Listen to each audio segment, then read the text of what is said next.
Ben muzlu puding ve dans etmeye bayılırım. Ben solucan at ve ben üzgünüm. Neden üzgünsün solucan at? Çünkü bacaklarım yok. Oh, sorun değil. Bacaklarımı savaşta kaybettim. Bir savaş mı dedin? Evet, büyük korsan savaşı.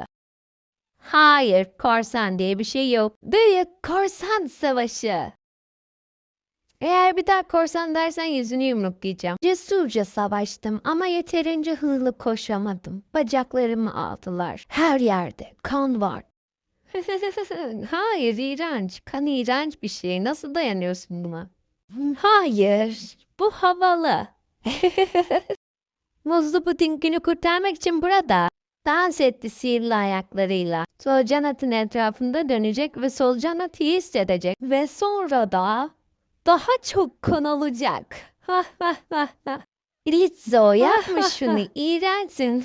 Az